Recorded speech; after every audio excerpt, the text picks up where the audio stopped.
In the Vault, by H.P. Lovecraft. There is nothing more absurd, as I view it, than that conventional association of the homely and the wholesome which seems to pervade the psychology of the multitude. Mention a bucolic Yankee setting, a bungling and thick-fibered village undertaker, and a careless mishap in a tomb, and no average reader can be brought to expect more than a hearty albeit grotesque phase of comedy.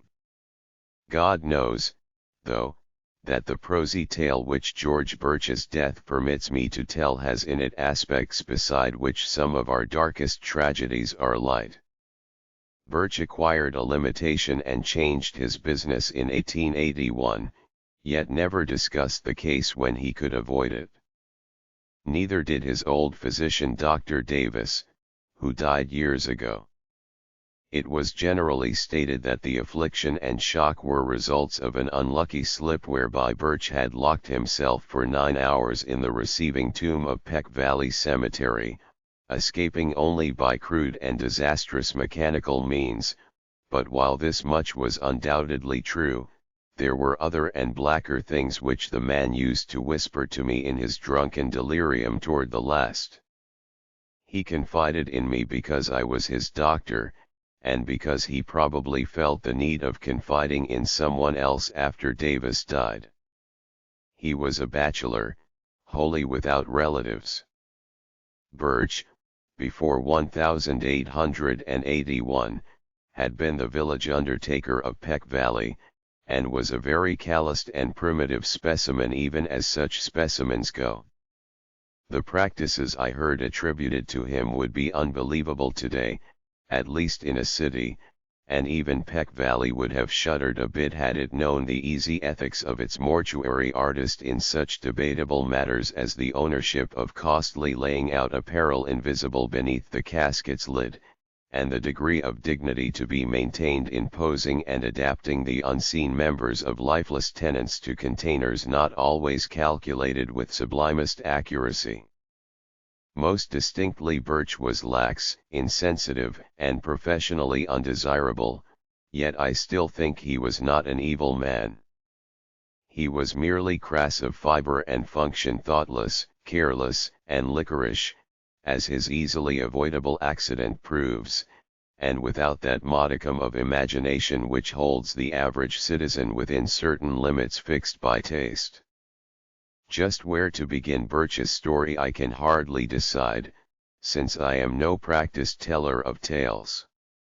I suppose one should start in the cold December of 1880, when the ground froze and the cemetery delvers found they could dig no more graves till spring.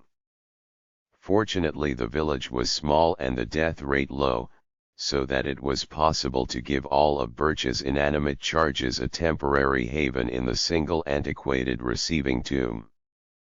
The undertaker grew doubly lethargic in the bitter weather, and seemed to outdo even himself in carelessness.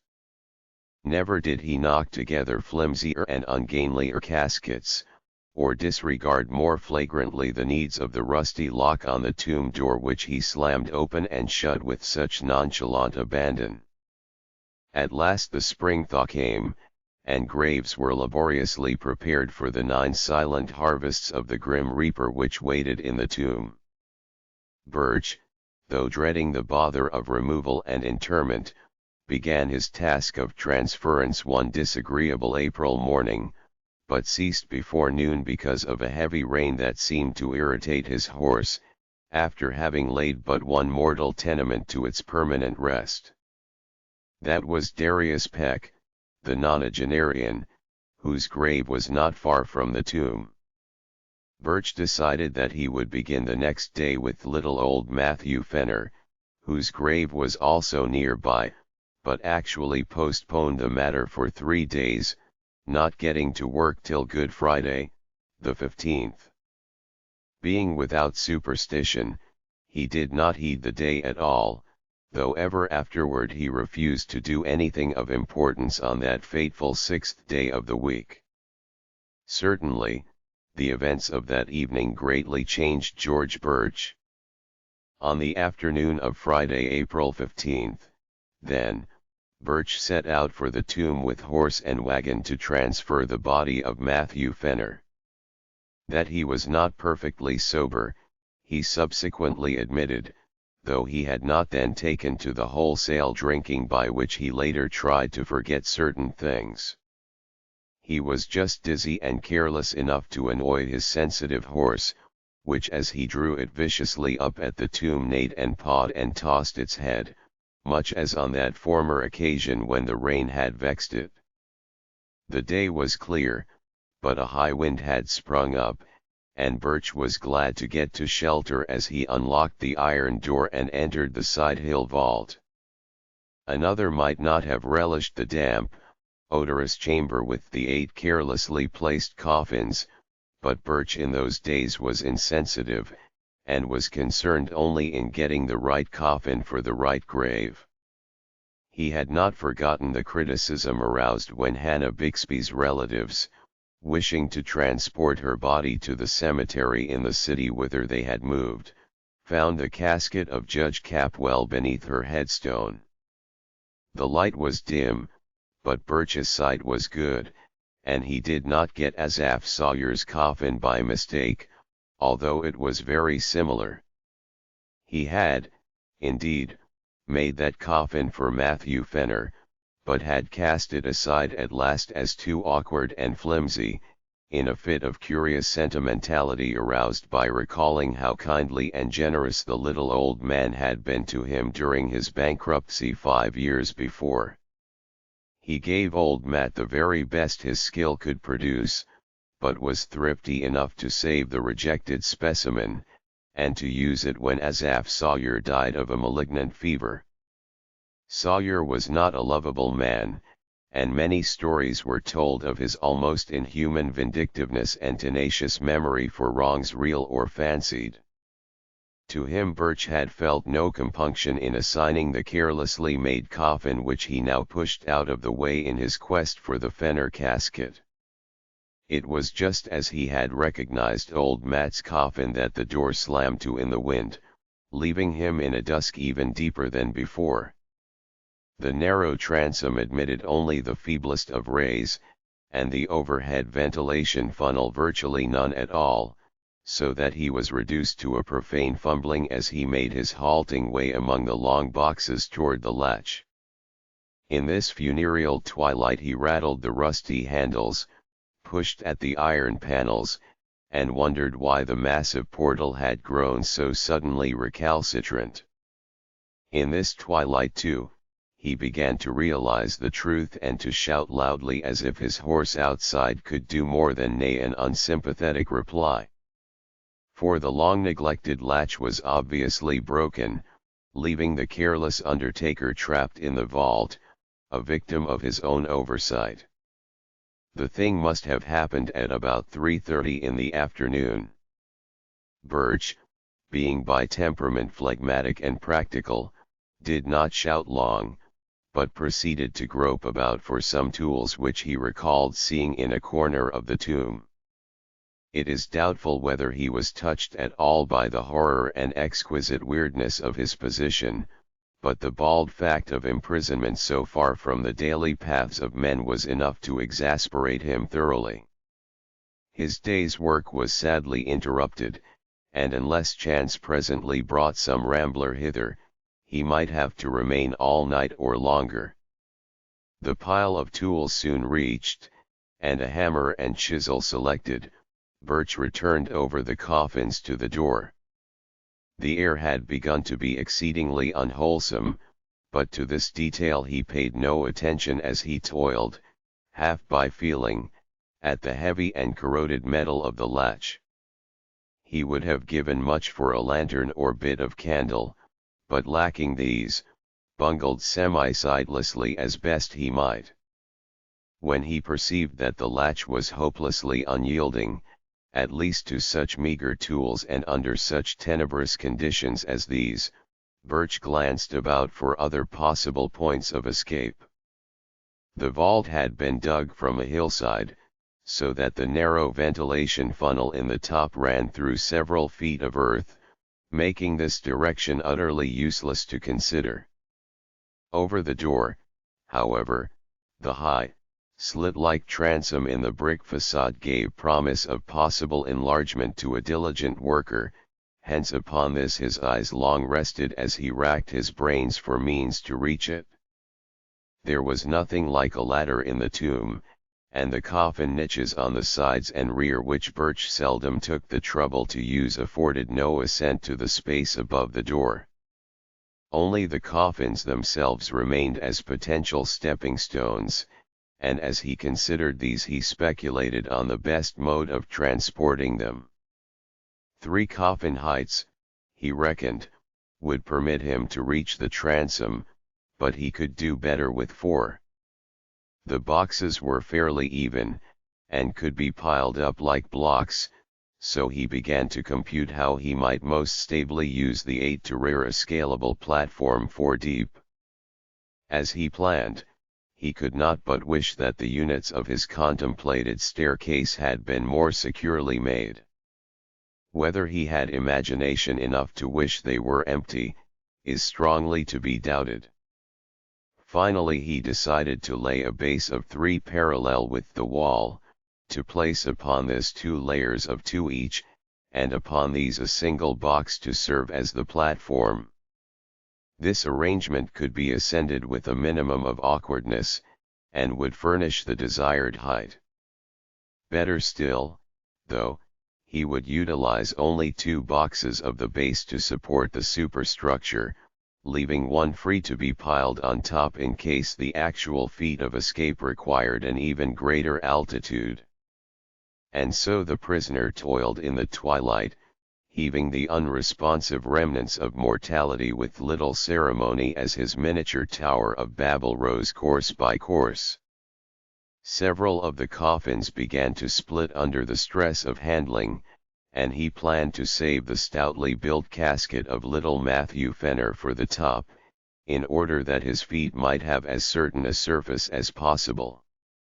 In the semi-gloom he trusted mostly to touch to select the right one, and indeed came upon it almost by accident, since it tumbled into his hands as if through some odd volition after he had unwittingly placed it beside another on the 3rd layer. The tower at length finished, and his aching arms rested by a pause during which he sat on the bottom step of his grim device, Birch cautiously ascended with his tools and stood abreast of the narrow transom. The borders of the space were entirely of brick, and there seemed little doubt but that he could shortly chisel away enough to allow his body to pass. As his hammer blows began to fall, the horse outside whinnied in a tone which may have been encouraging and to others may have been mocking. In either case it would have been appropriate, for the unexpected tenacity of the easy-looking brickwork was surely a sardonic commentary on the vanity of mortal hopes, and the source of a task whose performance deserved every possible stimulus. Dusk fell and found Birch still toiling. He worked largely by feeling now, since newly gathered clouds hid the moon, and though progress was still slow, he felt heartened at the extent of his encroachments on the top and bottom of the aperture. He could, he was sure, get out by midnight, though it is characteristic of him that this thought was untinged with eerie implications. Undisturbed by oppressive reflections on the time, the place, and the company beneath his feet, he philosophically chipped away the stony brickwork, cursing when a fragment hit him in the face, and laughing when one struck the increasingly excited horse that pawed near the cypress tree. In time the hole grew so large that he ventured to try his body in it now and then, shifting about so that the coffins beneath him rocked and creaked. He would not, he found, have to pile another on his platform to make the proper height, for the hole was on exactly the right level to use as soon as its size might permit. It must have been midnight at least when Birch decided he could get through the transom. Tired and perspiring despite many rests, he descended to the floor and sat a while on the bottom box to gather strength for the final wriggle and leap to the ground outside. The hungry horse was neighing repeatedly and almost uncannily, and he vaguely wished it would stop. He was curiously unelated over his impending escape, and almost dreaded the exertion, for his form had the indolent stoutness of early middle age. As he remounted the splitting coffins he felt his weight very poignantly, especially when, upon reaching the topmost one, he heard that aggravated crackle which bespeaks the wholesale rending of wood. He had, it seems, planned in vain when choosing the stoutest coffin for the platform, for no sooner was his full bulk again upon it than the rotting lid gave way, jouncing him 2 feet down on a surface which even he did not care to imagine. Maddened by the sound, or by the stench which billowed forth even to the open air, the waiting horse gave a scream that was too frantic for a neigh, and plunged madly off through the night, the wagon rattling crazily behind it. Birch, in his ghastly situation, was now too low for an easy scramble out of the enlarged transom, but gathered his energies for a determined try. Clutching the edges of the aperture, he sought to pull himself up, when he noticed a queer retardation in the form of an apparent drag on both his ankles. In another moment he knew fear for the first time that night, for struggle as he would, he could not shake clear of the unknown grasp which held his feet in relentless captivity. Horrible pains, as of savage wounds, shot through his calves, and in his mind was a vortex of fright mixed with an unquenchable materialism that suggested splinters, loose nails, or some other attribute of a breaking wooden box. Perhaps he screamed. At any rate he kicked and squirmed frantically and automatically whilst his consciousness was almost eclipsed in a half-swoon. Instinct guided him in his wriggle through the transom, and in the crawl which followed his jarring thud on the damp ground. He could not walk, it appeared, and the emerging moon must have witnessed a horrible sight as he dragged his bleeding ankles toward the cemetery lodge, his fingers clawing the black mold in brainless haste, and his body responding with that maddening slowness from which one suffers when chased by the phantoms of nightmare.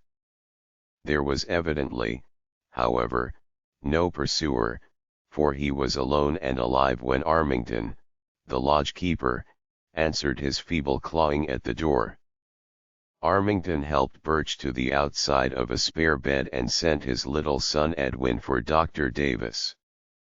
The afflicted man was fully conscious, but would say nothing of any consequence, merely muttering such things as "Oh, my ankles, let go," or "shut in the tomb."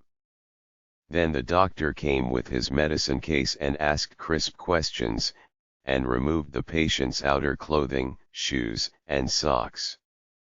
The wounds for both ankles were frightfully lacerated about the Achilles tendon seemed to puzzle the old physician greatly, and finally almost to frighten him. His questioning grew more than medically tense, and his hands shook as he dressed the mangled members, binding them as if he wished to get the wounds out of sight as quickly as possible. For an impersonal doctor, Davis' ominous and awestruck cross-examination became very strange indeed as he sought to drain from the weakened undertaker every least detail of his horrible experience. He was oddly anxious to know if Birch were sure, absolutely sure of the identity of that top coffin of the pile, how he had chosen it, how he had been certain of it as the Fenner coffin in the dusk, and how he had distinguished it from the inferior duplicate coffin of vicious Asaph Sawyer. Would the firm Fenner casket have caved in so readily? Davis, an old-time village practitioner, had of course seen both at the respective funerals, as indeed he had attended both Fenner and Sawyer in their last illnesses. He had even wondered, at Sawyer's funeral, how the vindictive farmer had managed to lie straight in a box so closely akin to that of the diminutive Fenner. After a full 2 hours Dr. Davis left, urging Birch to insist at all times that his wounds were caused entirely by loose nails and splintering wood. What else, he added, could ever in any case be proved or believed?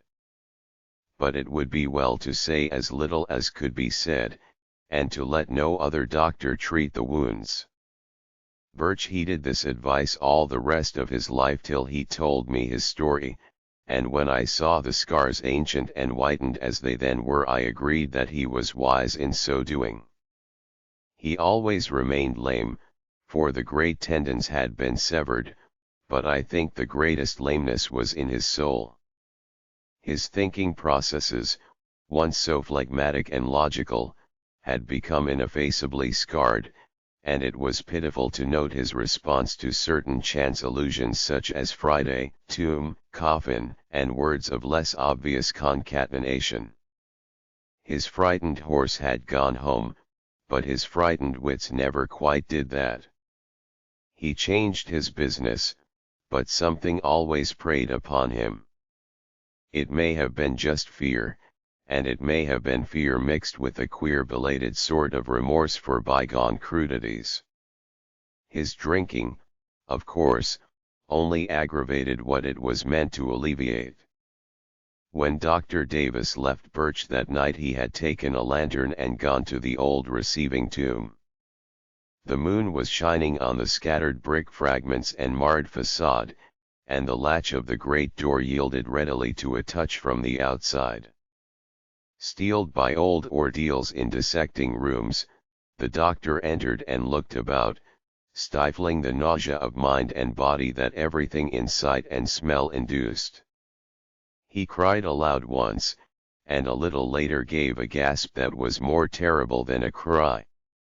Then he fled back to the lodge and broke all the rules of his calling by rousing and shaking his patient, and hurling at him a succession of shuddering whispers that seared into the bewildered ears like the hissing of vitriol. It was Asaph's coffin, Birch, just as I thought. I knew his teeth, with the front ones missing on the upper jaw. Never, for God's sake, show those wounds. The body was pretty badly gone, but if ever I saw vindictiveness on any face or former face.